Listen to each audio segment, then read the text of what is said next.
Kashmir zone के IG police Shri विधि कुमार विरदी जी, यहाँ के डीआईजी साहब, डीसी अनंतनाग डॉक्टर हामिद, यहाँ के SSP Shri Amritpal ji, professor Masood Malik principal government degree college, Wajahat Farooq Bhatt chairman save youth save future foundation, इस कॉलेज के सभी सम्मानित प्राध्यापक, सभागार में उपस्थित वो सभी परिवार जिन्होंने आतंकवाद का दर्द झेला है, देवियों सज्जनों और मित्रों, अभी हम सब ने उन भावनाओं को सुना है और अनेक लोगों ने उसे महसूस भी किया है। अनेक निर्दोष लोगों का पिछले अनेक वर्षों से यहाँ खून बहा, अनेक जाने गईं, लेकिन ये भी सच है कि उनकी फरियाद नहीं सुनी गई या उनकी मदद नहीं हो सकी। वहीं दूसरी तरफ जिन लोगों के इशारे पर हजारों और असंख्य लोगों की हत्या की गई, अनेक मामले में एफआईआर भी दर्ज नहीं हुई। ये जो पूरा टेरर का इकोसिस्टम था, दशकों तक यहाँ एक अलग रिवाज कायम कर चुका था। ये जो लोग पाकिस्तान के इशारे पर काम करते थे, उनके स्वाभाविक मौत पर भी जुलूस निकलता था, और जो आतंकवादी हिंसा के शिकार होते थे, जिनकी मौत होती थी, उनका न जनाजा निकलता था और न उन्हें जगह मिलती थी। अभी हम सब ने सुना है लोगों से, जिन निर्दोष लोगों को बेवजह मौत के घाट उतारा गया, उनका दुख दर्द बांटने भी आज ये महसूस हो रहा है कि लोग नहीं आए। मैं कोई राजनीतिक बात नहीं करना चाहता हूं। चंद लोगों के दबाव में एक नैरेटिव चला कि आतंकवादी विक्टिम्स हैं और पुलिस और आर्मी हमलावर है। ये जानबूझ करके एक नैरेटिव पूरे जम्मू कश्मीर में चलाया गया। जो आम कश्मीरी मारा जाता था, उसकी तो गिनती तक नहीं होती थी। पाकिस्तान और उसके समर्थित आतंकवादियों के नैरेटिव के शोर में हजारों पीड़ित परिवारों की चीख दबा दी गई थी, जिसको आज हम में से अनेक लोगों ने सुना है। यह झूठ चंद अलगाववादी तत्वों द्वारा और नेताओं के द्वारा लोगों को गुमराह करने के लिए फैलाया गया था। इसके पीछे एक पूरा टेरर इकोसिस्टम की मंशा थी कि कश्मीर को और मुल्क को कैसे बदनाम किया जाए, आतंकवाद से पीड़ित आम कश्मीरियों की पहचान और उनका वजूद कैसे समाप्त कर दिया जाए।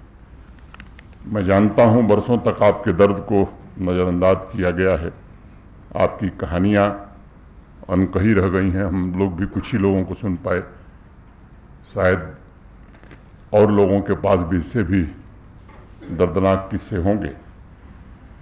यहाँ एक समय हावी रहे टेरर इकोसिस्टम के दबाव में आपके सच को भी जानबूझ करके दबाने की कोशिश हुई।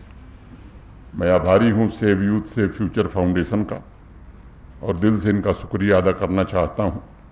बड़ी मेहनत से वजाहत, मुदस्सर या इनकी विमेंस विंग की चेयरमैन, ऐसे अनेक इन साथियों ने मेहनत करके पाकिस्तानी आतंकवाद के शिकार विक्टिम्स और उनकी फैमिलीज़ को पूरे कश्मीर में ढूंढा है, ताकि बरसों से दबाए गए सच को जम्मू कश्मीर के ही सामने नहीं बल्कि देश और दुनिया के सामने रखा जा सके। आज यहाँ उपस्थित सभी विक्टिम फैमिलीज़ को मैं नमन करता हूँ और पाकिस्तानी आतंकवादियों की गोली के शिकार आम कश्मीरी नागरिकों को अपनी श्रद्धांजलि भी अर्पित करता हूँ। जम्मू कश्मीर प्रशासन और विशेष तौर से हमारे सिक्योरिटी फोर्सेस ने आतंकवाद से पीड़ित परिवारों को अपने दर्द साझा करने, टेरर इकोसिस्टम की साजिशों को बेनकाब करने और उन्हें न्याय दिलाने के लिए ये अभियान निश्चित रूप से शुरू होगा।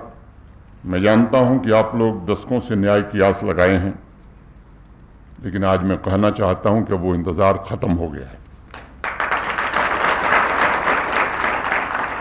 3-4 बातें मोटे तौर पर जो ध्यान में आई हैं, एक तो मैं ये आग्रह करूंगा कि वो परिवार जो नियमतः नौकरी के हकदार थे, सरकारी नौकरी के, जो हिंसा में मारे गए या टेरर विक्टिम्स हैं, जिनको नहीं मिली है, वो अपने कंसर्न डीसी को 1-2 दिन में सरकार की ओर से आदेश जारी हो जाएगा।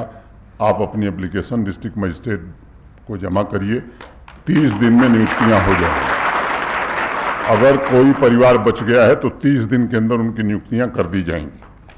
दूसरा, ऐसे जो परिवार हैं जिनमें कोई नौजवान या कोई बच्ची कुछ खुद करना चाहती है, तो उसे भी प्रधानमंत्री मुद्रा योजना में बिना किसी कोलेटरल के ऋण उपलब्ध है।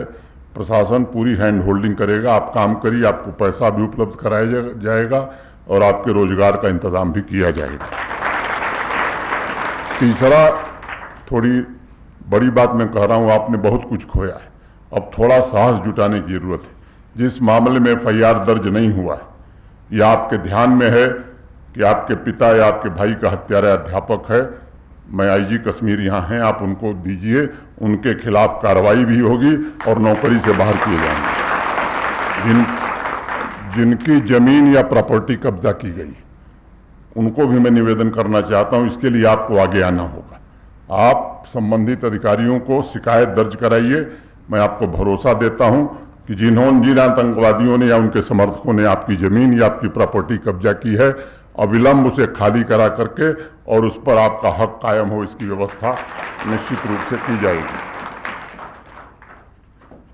कोई ये वक्त नहीं है कि मैं इसमें कोई राजनीतिक बात करूं, लेकिन जो भी पाकिस्तान समर्थित आतंकवादियों ने जिन लोगों को शहीद किया है, उनके साथ प्रशासन की पूरी हमदर्दी है और प्रशासन पूरी शिद्दत से काम करेगा। आपकी आवाज़ न सिर्फ आतंकवादियों और उनके समर्थकों का पर्दाफाश करेगी, बल्कि प्रशासन ये भी सुनिश्चित करेगा कि वास्तविक दोषी, चाहे वो जम्मू कश्मीर में हों या पाकिस्तान में छिपे बैठे हों, उन्हें भी कड़ी से कड़ी सज़ा मिले।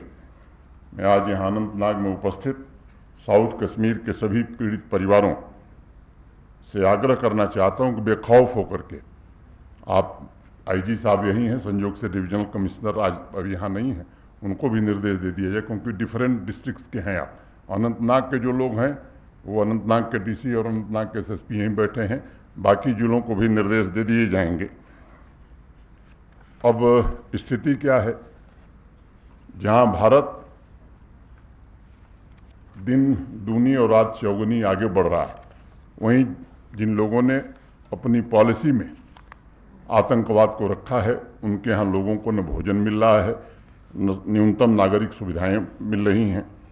अभी आदरणीय प्रधानमंत्री जी आए थे, कश्मीर से देश के अलग अलग हिस्सों को जोड़ने के लिए उन्होंने ट्रेन चलाई। मैं कह सकता हूं कि पिछले कई वर्षों में माननीय प्रधानमंत्री जी के नेतृत्व में देश में और जम्मू कश्मीर में भी अनेक कश्मीरी परिवारों को अन्न से लेकर दवा तक मुफ्त मिल रही है, पेंशन भी मिल रही है, हाईवे बन रहे हैं, गांव-गांव सड़क पहुंच रही है, जहां बिजली नहीं थी वहां भी बिजली पहुंच गई है। अनेक परियोजनाएं जिनसे मैं समझता हूं कि सामान्य आदमी को सुविधा मिलती है, वो पूरी हुई हैं। अनेक नौजवानों को सरकारी नौकरी भी योग्यता और पारदर्शिता के आधार पर मिली है, सेल्फ एम्प्लॉयमेंट भी मिला है। लोगों के घरों तक समृद्धि पहुँचे, इसकी कोशिश आदरणीय प्रधानमंत्री जी के नेतृत्व में हुई है। मैं अनेक लोगों को जानता हूं जिनकी ज़िंदगी में बड़ा बदलाव आया है, लेकिन वहीं दूसरी तरफ जो हमारा पड़ोसी है, जो आतंकवादियों को जन्म देता है, वहाँ लोग रोटी के लिए तरस रहे हैं। आप सब बॉर्डर के रहने वाले हैं, न शिक्षा है, न बिजली है, न स्वास्थ्य है। आज पाकिस्तान की गिनती दुनिया के सबसे बड़े भिखारी के रूप में हो रही है। हमारा मुल्क आज दुनिया की चौथी बड़ी अर्थव्यवस्था बन गया है। हमारे नौजवान आज यहाँ इनोवेशन और इंटरप्रेन्योरशिप में जहाँ अपना नाम कमा रहे हैं, वहीं पाकिस्तान अपने नौजवानों को टेरर ट्रेनिंग कैंप में भेजने का काम करता है। अप्रैल की घटना का जिक्र हुआ जो पहलगांव में 22 अप्रैल को हुआ था। उसके पश्चात ऑपरेशन सिंदूर में भारतीय सैनिकों ने पाकिस्तान में घुस करके 9 आतंकी ठिकानों को नष्ट किया और जब बात आगे बढ़ी तो 11 सैन्य अड्डों को भी निशाना हमारी सेना ने बनाया था। चंद घंटों में ही पूरा पाकिस्तान घुटने पर आ गया था और भारत से रहम की भीख मांगने लगा था। ऑपरेशन सिंदूर के द्वारा देश ने पाकिस्तान को चेतावनी दी है कि अगर दोबारा जम्मू कश्मीर में किसी आतंकी वारदात को अंजाम दोगे तो उसे भारत एक्ट ऑफ वार मानेगा और भारत उसका पूरी ताकत के साथ प्रतिकार करेगा। जम्मू कश्मीर दशकों के लंबे अंधकार भरे दौर से गुजरा है। मैं चाहूँगा कि पूरी आबादी अब शिद्दत से अमन और तरक्की के रास्ते पर आगे बढ़े। भारत सरकार और जम्मू कश्मीर प्रशासन आदरणीय प्रधानमंत्री जी के नेतृत्व में आपके विकास के लिए पूरी तरह प्रतिबद्ध है। मैं पाकिस्तान समर्थित आतंकवाद से पीड़ित सभी परिवारों को आज ये भरोसा देना चाहता हूँ कि आपके गुनाहगार किसी हाल में बख्शे नहीं जाएंगे। उन्हें कठोर सज़ा मिले इसके लिए सुरक्षा बल और जो विधिक तंत्र है वो पूरा प्रयास करेगा।